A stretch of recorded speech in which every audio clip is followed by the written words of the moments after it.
오늘 말씀의 제목은 예수 안에서 누리는 성령의 은혜라는 제목으로 하나님의 말씀을 나누겠습니다. 예수 안에서 누리는 성령의 은혜입니다. 로마서 8장은 로마서 전체의 황금장이라고 불릴 만큼 복음의 진수를 보여주는 장입니다. 본문 이전의 내용들을 우리가 한번 복기를 해보면요. 5장에서는 죽음으로부터의 자유를 함께 살펴보았고요. 6장에서는 육체의 죄로부터의 자유를 보았습니다. 그리고 어제까지 본 7장에서는 율법으로부터의 자유에 대한 말씀이 나왔습니다. 이제 오늘 8장에서는요. 성령 안에서의 자유가 나옵니다. 오늘 본문 먼저 1절부터 11절 본문에 들어가기 전에 8장 전체 중에서 우리가 눈여겨서 봐야 할 몇 가지를 한번 정리를 해보겠습니다. 먼저 로마서 8장에는 영이라는 단어가 참 많이 나옵니다. 무려 21번이나 나오는데요.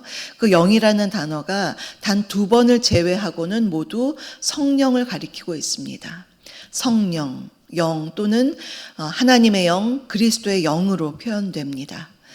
그래서 로마서 8장을 성령장이라고 그렇게도 말합니다. 그만큼 성령의 사역을 굉장히 강조하고 성령에 관한 바울의 교훈을 아주 탁월하게 보여주는 장이 바로 8장이라고 할 수가 있습니다.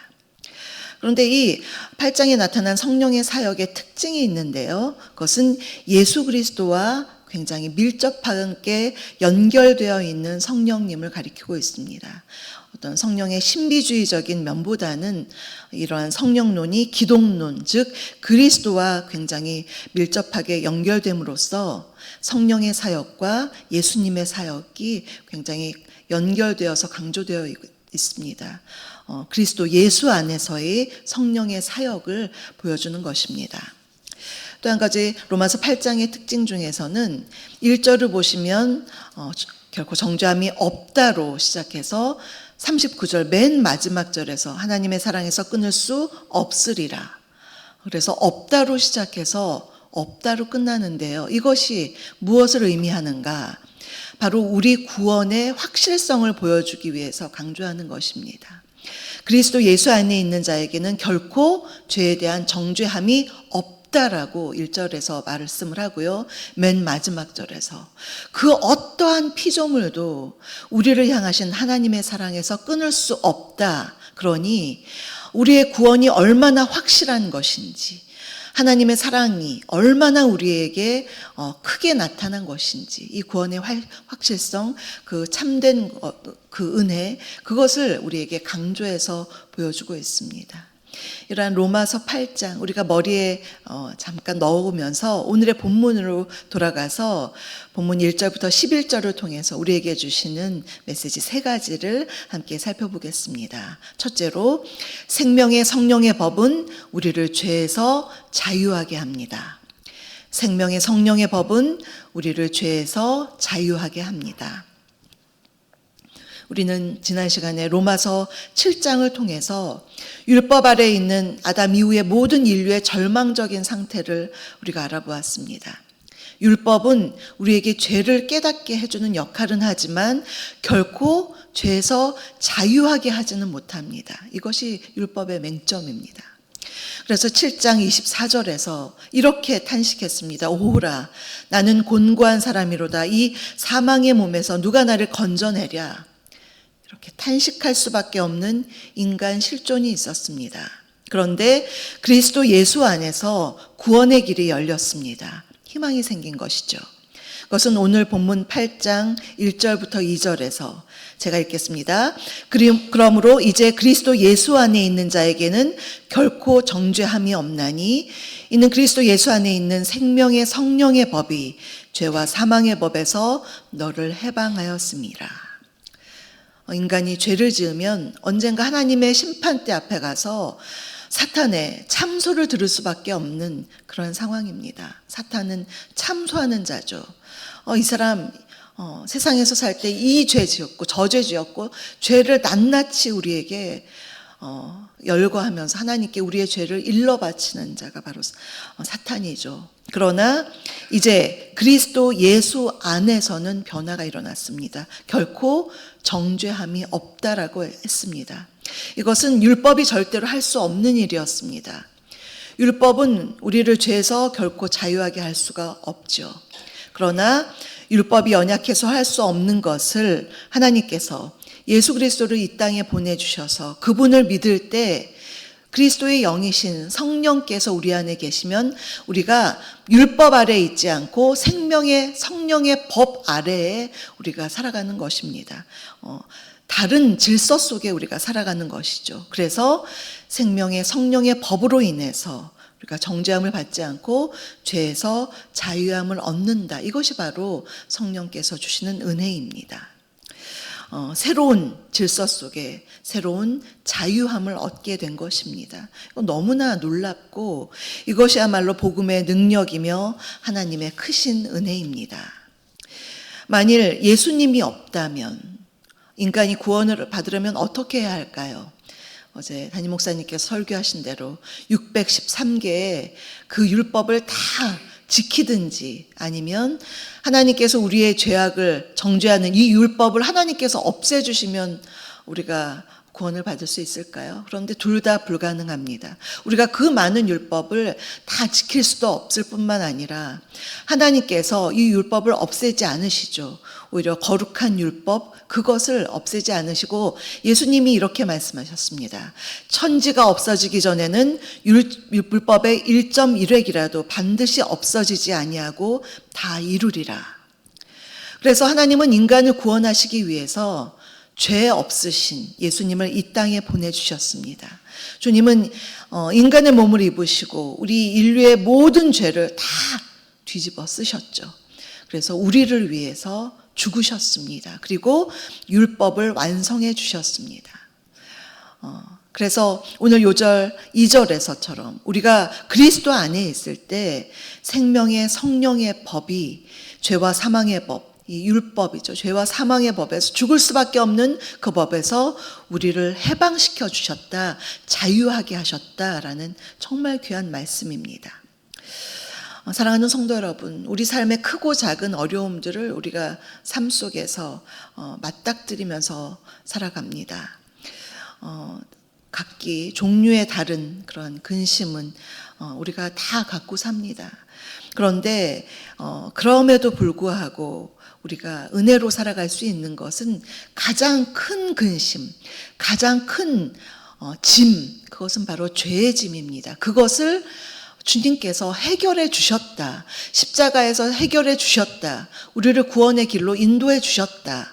그것 하나만으로 우리는 감사할 수가 있습니다. 그 큰 짐을 해결해 주신 분이 우리를 너무나 사랑하셔서 그것을 해결해 주셨는데 우리 삶의 크고 작은 그 짐, 우리가 기도할 때 그거 주님께서 해결해 주지 않으시겠습니까? 그러니 우리가 매일의 삶 속에서 기뻐할 수 있는 이유가 여기 있습니다. 성경에서 항상 기뻐하라, 범사에 감사하라 그렇게 말씀하죠. 그렇게 우리가 어떻게 할 수가 있겠습니까? 복음의 본질로 우리가 자꾸 돌아가서 삶 속에 파묻혀서 주님의 은혜를 잊어버리는 것이 아니라 우리가 복음 안에서 성령의 은혜, 하나님의 은혜, 예수 그리스도의 은혜를 매일매일 생각하면 감사할 수밖에 없는 것이죠. 항상 기뻐할 수밖에 없는 것입니다. 그렇게 감사와 기쁨을 누리시고 매일매일 주님께 감사하시는 저와 여러분 되시기를 주님의 이름으로 축복합니다. 두 번째로 육신을 좇았던 것에서 성령을 좇아 사는 삶의 변화입니다. 육신을 좇았던 것에서 성령을 좇아 사는 삶의 변화입니다. 5절에서 8절을 보시면 과거에는 육신을 따르며 살았는데 이제는 성령을 좇아서 성령 속에서 성령을 따라서 사는 사람으로 변화된 것입니다. 사도 바울은 여기서 성령과 육, 영과 육을 대조를 통해서 육신을 따라 사는 사람과 성령을 따라 사는 사람의 삶을 대조하고 있습니다. 특히 이 대조 속에서 무엇을 생각하느냐, 우리가 많은 것을 생각하지만 내가 생각이 떠오른다고 다 하나님이 기뻐하시는 생각이 아닙니다. 때로는 육의 생각도 있고 영의 생각도 있는데 무엇을 생각하느냐에 따라서 그 결과가 굉장히 판이하게 다르다. 그것을 말씀하고 있습니다. 6절을 보시면요. 육신의 생각은 사망이요 영의 생각은 생명과 평안이니라. 그래서 생각이 중요한 것이죠. 육의 생각을 끊어버리고 영의 생각으로 나아가야 합니다. 우리가 영성이라는 단어 알고 있고 영성에 대한 정의가 여러 가지가 있겠지만 영성이라는 것은 영이 육을 이기는 것입니다. 이 영의 생각으로 육의 생각을 이기는 것, 이것을 훈련하는 것이 바로 영성 훈련입니다. 요즘을 우리가 AI 시대라고 그렇게 말합니다.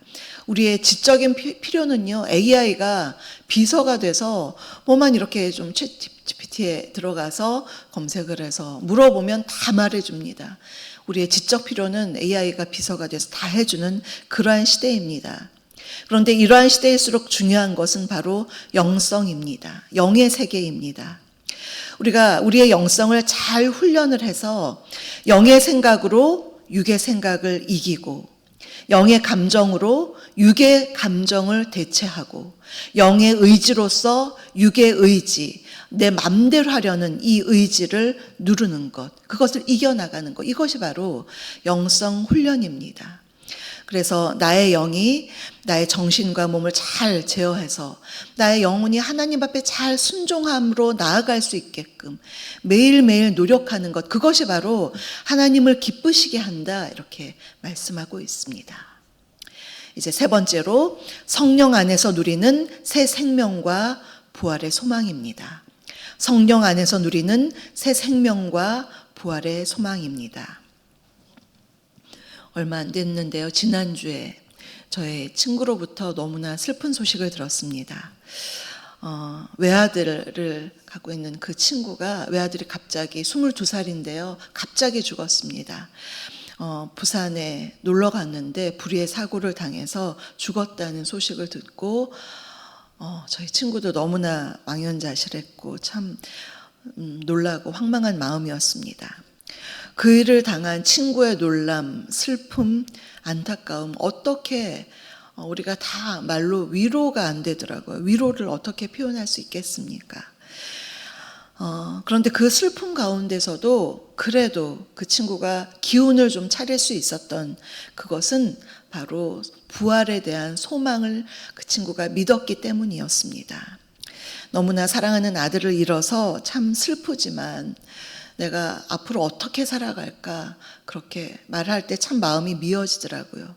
그런데 그 친구에게 부활의 소망이 있었습니다. 언젠가 그날에 그 나라에서 그 아들을 볼 수 있다는 그 부활의 소망, 그것이 있었기 때문에 이 친구가 마음을 추스리는 것을 보고 예수님을 믿는다는 것은 참 이러한 소망이 있는 거구나. 정말 질적으로 다른 소망, 사람들의 어떤 희망사항 정도가 아니라 궁극적인 우리의 삶의 소망, 하늘나라의 소망, 부활 소망, 그래서 중요하구나. 다시 한번 뼈저리게 느꼈습니다. 오늘 본문 10절에서 또 그리스도께서 너희 안에 계시면 몸은 죄로 말미암아 죽은 것이나 영은 의로 말미암아 살아있는 것이니라. 인간이 하나님의 명령을 거스를 때 그 죄의 결과로 사망이 왔죠. 인류는 다 죽을 수밖에 없는 그러한 존재들입니다. 그런데 사망에는요, 두 가지 사망이 있습니다. 몸의 사망이 있고 또 영의 죽음도 있습니다. 영의 죽음은 하나님과의 단절을 의미합니다. 그런데 그리스도를 믿으면, 예수 안에서는, 예수님이 우리 안에 계시면 그리스도의 영, 성령께서 우리 안에 계시는 것이죠. 우리의 심령 성전에 성령께서 우리 안에 계시면 하나님과의 관계가 회복되는 것입니다. 하나님을 아버지라고 부르고 나의 주님이 되시는 것입니다. 에베소서 2장 1절에서 너희의 허물과 죄로 죽었던 너희를 살리셨도다. 죄로 인해서 영원히 영과 육이 죽을 수밖에 없는 우리들을 주님께서 살리셨다. 너무나 귀한 말씀입니다. 그리스도를 믿고 그분의 영 성령님을 모신 성도는 영의 부활에 모두 참여하게 된다라는 것입니다. 그러니 새 생명의 기쁨을 누리는 사람들이 되는 것입니다. 사랑하는 성도 여러분, 오늘 우리는 로마서 8장을 통해서 세 가지를 알아보았습니다. 첫째로 생명의 성령의 법은 우리를 죄에서 자유하게 합니다. 둘째로 육신을 쫓았던 것에서 성령을 쫓아 사는 삶의 변화입니다. 셋째로 성령 안에서 누리는 새 생명과 부활의 소망이 있습니다. 우리 안에 계시는 그리스도의 영이신 성령님을 모시고 늘 성령님을 의지하면서 오늘도 그 충만함, 성령 충만함 그 속에서 내 육신의 생각은 이기고 영의 생각으로 하나님께 늘 순종하면서 그래서 주님을 기쁘시게 해드리고 영원한 부활 소망으로 승리하시는 저와 여러분 우리 모두가 되시기를 주님의 이름으로 축복합니다. 오늘의 말씀은 생각하시면서 찬송가 191장을 함께 부르시겠습니다.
지금은 우리 주 예수 그리스도의 은혜와 아버지 하나님의 다함없는 사랑하심과 성령님의 내주 교통 충만케 하심이 그리스도 예수 안에 있는 생명의 성령의 법을 통하여 죄에서 자유함을 받고 그 감격과 은혜와 감사함 속에서 매일매일 성령을 쫓아 살아가기로 다짐하는 사랑하는 우리 성도님들 머리 위에와 그 가정과 일터 위에 우리 주사랑교회 위에 우리 선교사님들과 선교지 위에 이 나라의 민족 위에 지금부터 영원토록 함께 없시기를 간절히 축원하옵나이다.